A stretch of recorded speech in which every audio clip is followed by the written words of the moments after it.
பதில் வச்சிருக்கேன். என்ன பேசுற?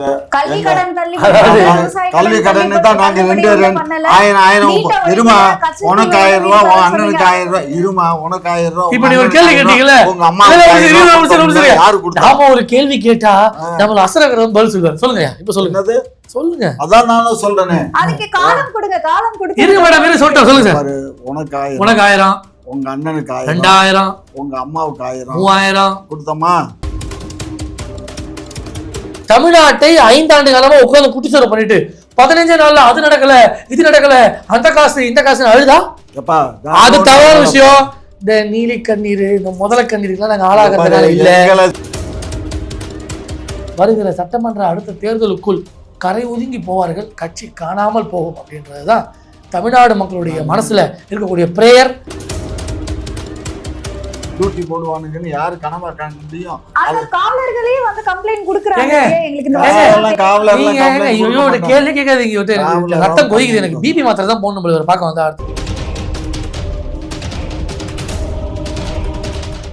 அதாவதுங்க 15 நாள்ல புரட்சிகர கருத்துக்களை திமுக எடுத்து வைக்குது.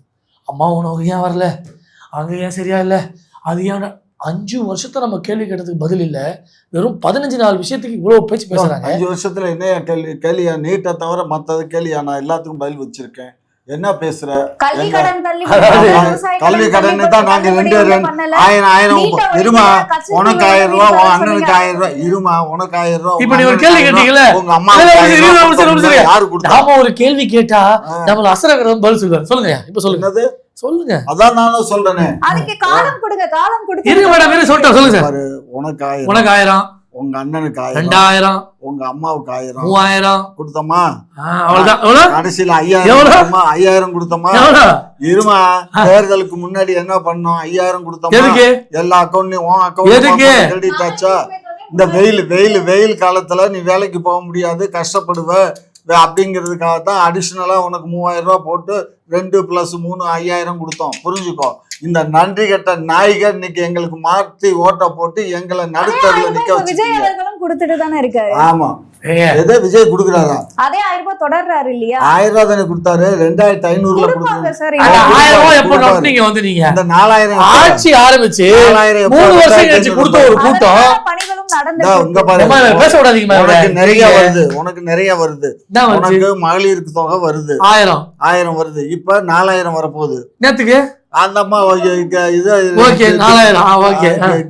டிப்ளமா இருந்தா 2500, டிகிரியா இருந்தா 4000. இப்ப இவனுக்கு 4000 வரப்போகுது. 4000 வருது இல்ல? அப்ப இதெல்லாம் கொடுக்கணும்ல, கொடுத்தா தானே வரும். கொடுக்கலன்னா என்ன பண்றது? எப்படி கொண்டு போறாரு பாருங்க. முதல்ல நீங்க கொடுத்ததானே பேசிருந்தீங்க. நான் கொடுத்தது 5000 கொடுத்தா அந்த பொண்ணுக்கு அக்கறை இதாயிடுச்சு, கிரெடிட் ஆச்சு, கார்டை தேய்ச்சிருச்சு. வீட்டு பணத்தை கொடுத்தீங்க. யாரு வீட்டு பணம்? எங்க பணம் தானங்க. நாங்க தான் வரி கட்டுறோமே. வீட்டு பீரோவை சாவி போட்டு தரது 5000 ரூபாய் எண்ணி கையில பேசிட்டு இருக்கீங்க. ஆமா ஆமா ஆமா.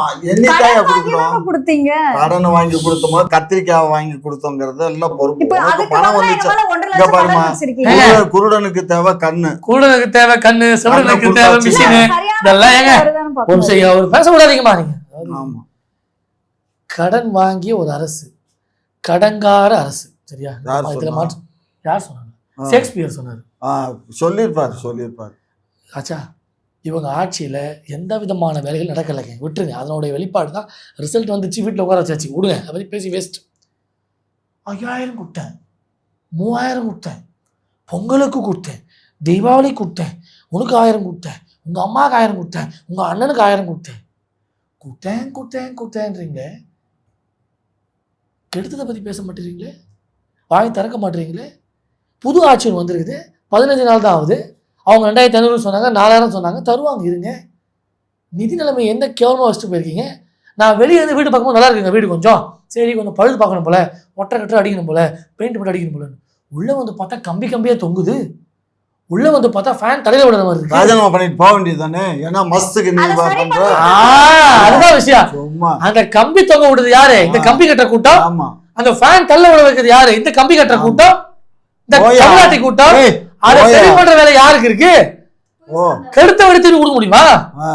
அதை சரி செய்யக்கூடிய இடத்துல இன்றைய ஆட்சி இருக்கு. மத்திய அரசினுடைய தயவோட ஆசீர்வாதத்தோட இந்த ஆட்சி மத்திய அரசு தயவோட மத்திய அரசு புடுங்குவேன். அவங்களோட நிதி கொண்டு வந்து நகை தலையெழுத்தா போச்சு. கொடுக்க வேண்டிய காசையே கொடுக்காத நாங்க ஏன் கொடுக்கல? மத்திய அரசு நாங்க ஏன் கொடுக்கல? ஒரே ரீசன் தான், கொடுத்ததுக்கு பதில் கேட்டா, கொடுத்ததுக்கு அக்கௌண்ட்ஸ் கேட்டா அது இல்ல. அதனால ஏங்க பேசுறது வேஸ்ட்.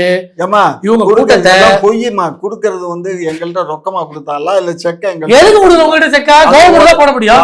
முட்டா எம்கே ஸ்டாலின் சொல்லுவாங்களே செக்ல கவர்மெண்ட்ல வரவு வருது, ரசீது வச்சிருக்கு, அது பூரா கணக்கு வழக்கு பாக்குது. அது ட்ரெஸரியில தான் இருக்கும். அதுக்குன்னு ஒரு டிபார்ட்மெண்ட் இருக்கு, ட்ரெஸரிக்குன்னு ஒரு டிபார்ட்மெண்ட் இருக்கு. அதுக்கு கீழே இருந்து மேல வழியும் ஆடிட்டர்ஸ் இருக்காங்க, அவங்க பாக்குறாங்க. சும்மா இப்படியே மானங்கட்ட பயிலுவோம். எல்லாரும் இப்படிதாம்மா பேசுறானுவோ. எல்லாம் திமுக அரசு தின்னு முடிச்சு பில்லு கொடுக்கல, கணக்கு கொடுக்கல, கணக்கு கொடுங்க கொடுக்கல. அதான் நாங்க தான் சட்டமன்றத்திலே சொன்னோமே. இவரு விஜய் சொன்னாரு, அவ்வளவு கடன் வச்சு போனாரு, வலிச்சிட்டு போனாங்க. என்னத்த வலிச்சிட்டு போனாங்க? ஒண்ணுமே இல்லைங்க. ஒண்ணு இல்ல, சிம்பிளுங்க. ஒருத்தருக்கு மொட்டை அடிக்கிறோம், வருவாய்க்கு ஒருத்தருக்கு மொட்டை அடிக்கிறோம், வருவாய் வர்றது அளவுக்கு ஒருத்தருக்கு மொட்டை அடிக்கிறோம். ஆமா, மொட்டை அடிச்சு மறுநாள் முடிவு வந்து நிக்குமா? அதே போலதான் தமிழ்நாட்டை 5 ஆண்டு காலம் மொட்டை அடிச்ச ஒரு கூட்டம். இது வேற கேட்டகரி, இது வளராதுன்னு வச்சுக்கோங்க. இது வந்து திமுக கட்சி போல. ஒருத்தர் மொட்டை அடிச்சு வச்சாச்சு, அது முடிவு வரதுக்கு நேரம் ஆகுங்க. ஒரு 3 மாசம் டைம் கொடுங்க, அப்பதான் திரும்பி முடிவு ஷேப் பண்ண முடியும். தமிழ்நாட்டை 5 ஆண்டு காலமா உட்கார்ந்து குட்டிச்சோறு பண்ணிட்டு 15 நாள்ல அது நடக்கல, இது நடக்கல, அந்த காசு இந்த காசு அழுதா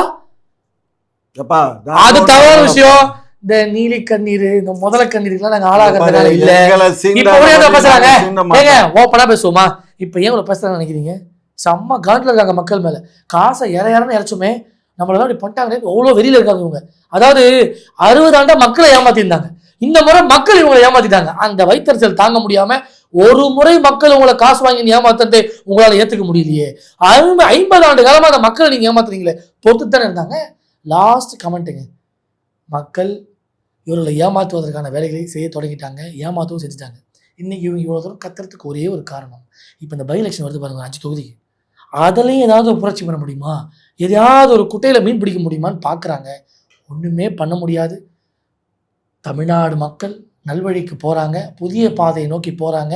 இந்த அதல பாதாளத்தை நோக்கி ஒருபோதும் தமிழ்நாடு செல்லாது. தமிழ்நாடு மீட்கப்பட்டு கொண்டிருக்கிறது மாண்புமிகு பிரதமருடைய வழிகாட்டுதலின்படி. திருமாவளவன் அவர்கள் வந்து சொல்றாரு, அதாவது விசிகா கம்யூனிஸ்ட் கட்சியெல்லாம் விமர்சிக்க அவங்களுக்கு துணிச்சல் கிடையாது, அவதூறா பரப்பிக்கிட்டு இருக்காங்க அப்படின்ற மாதிரி மறைமுகமா திமுகவை சாடி இருக்காரு. ஏமா தும்பப்பூர்ல பாரு, தும்பப்பூர்ல இருமா கொஞ்சம் பொறுமா.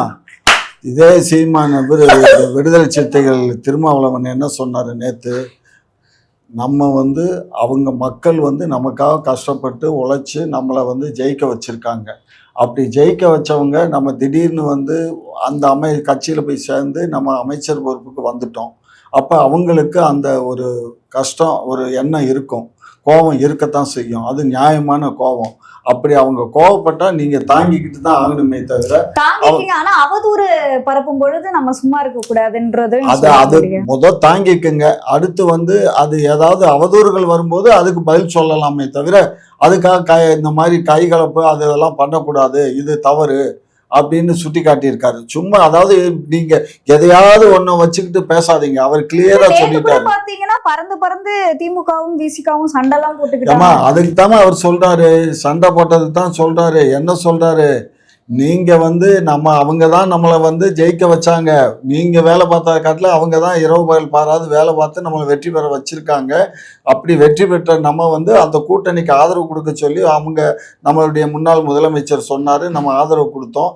இப்போ அவங்க கேட்டுக்கிட்டாங்கிறதுக்காக நம்ம அமைச்சர் பொறுப்பை ஏற்றுக்கிட்டோம். அந்த கோபம் அந்த தொண்டர்களுக்கு இருக்கு. தலைவரே வந்து நீங்க இந்த மாதிரி எல்லாம் செய்யாதீங்கன்னு அவர் ஸ்டாலின் அவர்கள் சொல்லியிருக்காரு, அவங்க கட்சி தலைவர் சொல்லிட்டாரு. நம்மளும் விமர்சிக்க துணிச்சல் இல்லைன்னு யாரை குறிப்பிடுறாரு? அது யாரை குறிப்பிட்டாருன்னு அவர் திரும்பவும் தான் கேட்கணும். வேணா கொஞ்சம் வெயிட் பண்ணு, நான் ஃபோன் போட்டு சொல்றேன் யாரை சொன்னேன்னு கேட்குறேன். புரியுதா? ஆகையினால நாங்கள் வந்து கோபங்கிறது நியாயமானது ஒன்று தான். அந்த கோபம் வந்து இப்போ காங்கிரஸ் மேலேயும் இருக்குது, இவங்க மேலேயும் இருக்குது. இவங்க வந்து ஆட்சி பொறுப்பில் போய்கிட்டதுனால எங்களுக்கு ஒன்றும் இல்லை. பாவம் நீண்ட காலமாக அவங்க அந்த கட்சியை வச்சு ஒரு அமைச்சர் இருந்தால் ஏதோ தக்க வச்சுக்குவாங்க. அது என்னுடைய கொள்கை, புரிஞ்சுக்கோங்க. கட்சியினுடைய கொள்கை இல்லை, என்னுடைய தனிப்பட்டது. வந்து ஒரு கட்சின்னு வந்தாக்கா அவங்க வந்து ஆட்சி பொறுப்பை ஏற்றுக்கிட்டாதான் அந்த கட்சிக்கு ஸ்திரத்தன்மை அடையும். இப்போ வந்திருக்கு அவ்வளோதான். ஒரு மந்திரிங்கிறதுனால அங்கே தேனாரும் பாலாரும் அந்த கட்சியில் ஓடிட போகிறதில்ல. அதுக்கு தான் என்னமோ சொன்னீங்களே சோபாலாம் போச்சுன்னு. அவர் சொன்னார் ஏற்கனவே நான் ஆர்டர் கொடுத்தேன் இப்போ வந்துச்சு, காக்கா உட்கார பணமலம் விழுந்த மாதிரின்னாரு. அதே கலரில் சோபா தான் வந்து சிவி சண்முகம் வீட்டுக்கு போச்சுன்னாங்க. இதெல்லாம் வீட்டுக்கு போயிருக்கு. அதனால் இதெல்லாம் நம்ம பெருசாக எடுத்துக்க வேண்டியதில்லை. அது வந்து அதுக்குள்ளே தான் பணத்தை வச்சு வச்சாங்க. நானும் பார்க்கல, நீங்களும் பார்க்கல. நமக்கு தெரியாத ஒன்றை நம்ம பேச வேண்டாம். ஆகையினால ஆனால் இன்னொரு விஷயத்த நான் கேள்விப்பட்டேன். நீங்கள் நம்ம 2 நாளைக்கு முன்னாடி நம்ம ஒரு பத்திரிகையாளர் வந்து சொன்னார், வில்சன்கிறவர் என்ன சொன்னார் ஞாபகம் இருக்கா உங்களுக்கு? ஏற்கனவே இருந்த எம்எல்ஏக்களுக்கு 5 கோடி ரூபா கொடுத்தாங்களாம். அந்த 25 எம்எல்ஏல 4 எம்எல்ஏ தவிர மற்றவங்களுக்கு 5 கோடி ரூபா கொடுத்தாங்க. 4 எம்எல்ஏக்கு சிவி சண்முகம், இவர் நம்ம எஸ்பி வேலுமணி, நத்தம் விஸ்வநாதன், விஜயபாஸ்கர் இவங்க 4 பேர்த்துக்கு 15 கோடி கொடுத்துருக்காங்க அப்படின்னு அவர் புள்ளிவிவரமாக கணக்கு சொன்னார். அவர் வில்சன் அவர் சொன்னது தப்பாக இருக்காது, கரெக்டாக தான் அதிமுக. ஸோ அவர் கரெக்டான கணக்கு தான் அவர் கொடுத்தாரு, புரியுதுங்களா? ஆகையினால இதெல்லாம் வந்து நமக்கு தெரியாது, அவங்க சொன்னாங்க நம்ம கேட்டுக்கிட்டோம், அவ்வளோதான், புரியுதுங்களா? அது அப்படி கொடுத்துருந்தா கூட எடப்பாடிகிட்ட இன்றைக்கி எல்லாருமே போயிட்டாங்க, 4 பேர் ராஜினாமா பண்ணிட்டாங்க, சிவி சண்முகம் அங்கே போகலை. அப்போ இந்த பணம் எல்லாம் திரும்ப இங்கே போகுதா? போகாது. ஏற்கனவே நான் கேள்விப்பட்டது அப்போ தெரியுமா, நாடாளுமன்ற தேர்தலில் 100 வந்து அட்வான்ஸ் பேமெண்ட்டு போச்சு தைலாபுரத்துக்கு அப்படின்னு பேசுனாங்க. அதுக்கும் சிவி சண்முகத்துக்கும் எடப்பாடிக்கும் அதுலேயே பெரிய பிரச்சனை அப்படின்னாங்க. அவர் கடைசியில் அங்கே கூட்டணிக்கு வராமல் வேறு இடத்துக்கு போனதுனால தான் பிரச்சனைனாங்க. அதுக்கப்புறம் அவர் கூட்டணியில் தான் போனார். அதனால் இதெல்லாம் வந்து சகஜண்டா, பணம் கொடுத்தாங்க வச்சாங்கன்னு நமக்கு தெரியாத ஒரு விஷயத்த நம்ம பேச வேண்டாம். எங்களுடைய கூட்டணியை பொறுத்த மட்டும் அவங்க ஆட்சி பொறுப்பில் இருக்கிறது எங்களுக்கு சந்தோஷம்தான். கொஞ்சம் வேலை பார்த்தவங்களுக்கு கொஞ்சம் கஷ்டமாக தான் இருக்கும். அதெல்லாம் கொஞ்சம் நாளாக எல்லாம் சரியாயிடும். எப்படி ஒரு புண்ணு வந்தால், இவர் சொன்னார்ல மண்டையில் மயிர் இருக்கவனுக்கு மண்டையை சரிச்சாக்க ஒரு 3 மாதத்தில் மயிர் முளைக்கினார்ல. 3 மாதம் வேண்டியதில்லை, ஒவ்வொரு மில்லிமீட்டர் மயிர் வந்து ஒவ்வொரு நாளைக்குமே துளிருமா, புரியுதா? 10 நாளையில் மண்டையில் மயிர் வந்துடும். அப்படி தடவுற அளவுக்கு மயிர் வந்துடும். இங்கே இந்த பாரு தடவை பாரு மயிர் இருக்கும். அதனால கவலையே படாதீங்க, புரியுதா? இதை பற்றி உங்களோட கருத்து? ஒரே ஒரு கருத்து தாங்க, எல்லாத்தையுமே நியாயப்படுத்தி இவரை ஃபாதர் அனுப்பலாம் சர்ச்சுக்கு, ஏதாவது நல்ல ஒரு ஆலோசனையை, நல்ல ஒரு தீட்சையை தராரு. ரொம்ப தவறு. சண்டையை மூட்டி விட்டது யாரால, எப்படி ஆரம்பிச்சது நமக்கு நியூஸே தெரியாது. நமக்குலாம் வீட்டில் என்ன கண்மூடி தூங்குறோமா? நம்ம ஆர் ராசா ஒரு பதிவு போடுறாரு. அந்த பதிவை பார்த்த பிறகு தான் விசிகாரங்க ஆர்ப்பாட்டத்துக்கு வராங்க. அந்த ஆர்ப்பாட்டம் பண்ணுற இடத்துல திமுககாரங்க அவங்க பேசிக்கிறாங்க. தகராறு மாதிரியா இருந்துச்சு அது. சினிமாவில் பார்க்க நம்ம ஃபைட் காட்சி அது போல தான் இருந்துச்சு. ஒருத்தர் பறக்கிறாரு, ஒருத்தர் குதிக்கிறாரு, ஒருத்தர் ஓடுறாரு, ஒருத்தர் வெட்டுறாரு. என்னங்க இது? கல்லடி, கல் பறக்குது, போலீஸ்காரங்க நடுவில் வராங்க. ஒரு 200 பேர் பிரச்சனை பண்ண 150 போலீஸ் நிற்கிறாங்க பாதுகாப்புக்கு. இதை கூட இருக்கும்போது ஒரு மாதிரி பார்ப்பதும், வெளியே போய் அவங்களுடைய தனித்துவமான ஒரு விஷயத்தை செய்யும் போது அதை எதிர்த்து கமெண்ட் பண்ணுறதும், குழந்தைய நல்லா கிள்ளி விட்டு தொட்டில் ஆட்டினா என்னது இது? ஸ்டாலின் ஐயா ஐயோ அடிச்சுக்காதீங்க வேணான்றதும், ராசா அவர்கள் விசிகாவையும் இந்த கூட்டணி கட்சியை அசிங்கமாக ஒரு மாதிரி கமெண்ட் பண்ணுறதும். இவர் சொல்கிறாருல்ல அவனு தன்மானம் இல்லையா, அவனு இது இல்லையான்னு. அப்போ நான் கேட்குறேன், விசிகா எங்கள் தேவையில் வெற்றி பெற்றுச்சு, எங்களால் தான் எம்எல்ஏ ஆச்சுன்னு பேசுகிறீங்களே. அப்போ ஒட்டுமொத்த அது விசிகா தலைவர் அண்ணன் திருமாவளவன் சொன்ன கமெண்ட்டே தான். அப்போ 234 தொகுதியிலுமே 10 ஓட்டில் 5 ஓட்டு விசிகா ஓட்டாச்சே, 10 ஓட்டில் 3 ஓட்டு விசிகா ஓட்டாச்சே.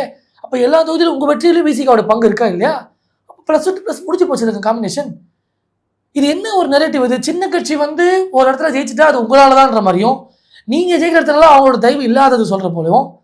அதாவது பெரிய கட்சிக்காரன் தன்மானம் இருக்குது, சின்ன கட்சிக்காரன் தன்மானம் எல்லாம் கிடையாதுங்க. எல்லாருக்கும் தன்மானம் இருக்குது, எல்லாரும் மனிதர்கள் தான். இவங்களை பொறுத்தவரையிலும் இவங்க கூட இருந்தால் தான் மனிதர்கள், இவங்க கூட இருந்தால் தான் புனிதர்கள். இவங்களை விட்டு வெளியே போய்ட்டு நம்ம மேலே அவதூறு தெளிப்பாங்க, நம்ம மேலே சாணியை கரைச்சி ஊற்றுவாங்க. இது இவங்களோட இயல்பு, வாடிக்கையான அரசியலுங்க. பழைய ஸ்டைலே தாங்க. 1960 என்ன கதையோ, 1970 என்ன கதையோ, அந்த பழைய நெரேட்டிவ்ல இன்னும் இருக்காங்க, அங்கேயே இருக்காங்க பாஸ் ஆகி. அன்னைக்கு என்ன வன்முறை பண்ணாங்களோ, அன்னைக்கு என்ன வேலைகளை செய்தாங்களோ அதே வேலையை இன்னும் செய்கிறாங்க. அன்னைக்கு டெக்னாலஜி இல்லை, அன்னைக்கு இந்த அளவு உங்களுக்கு இவ்வளோ சீக்கிரம் தெரிய போகிறதில்ல நீங்கள் பண்ணுற அட்ராசிட்டிலாம். இன்றைக்கி நீங்கள் மூச்சு விட்டால் உடனே வெளியே வருதுங்க செய்தி. அப்பையும் அடங்க மாட்டுறாங்க. என்னத்தை சொல்றது, இந்த கூட்டத்திலிருந்து விடிவு காலம் கிடைச்சதாக தமிழ்நாடு மக்கள் நம்புறாங்க. ஆனா பெருமளவில் இவங்களுக்கு ஓட்டை போட்டு ஒரு 70 எம்எல்ஏ கொண்டு வந்தது பெரிய பாவ செயல். அது கூட இருந்திருக்க கூடாது. இன்னும் பீஸை பிடுங்கமோட பீஸே பிடுங்கியாச்சு, இன்னும் கரண்ட் இருக்குது போல ஒரு ஷோவை காமிச்சிட்டு இருக்கிறாங்க.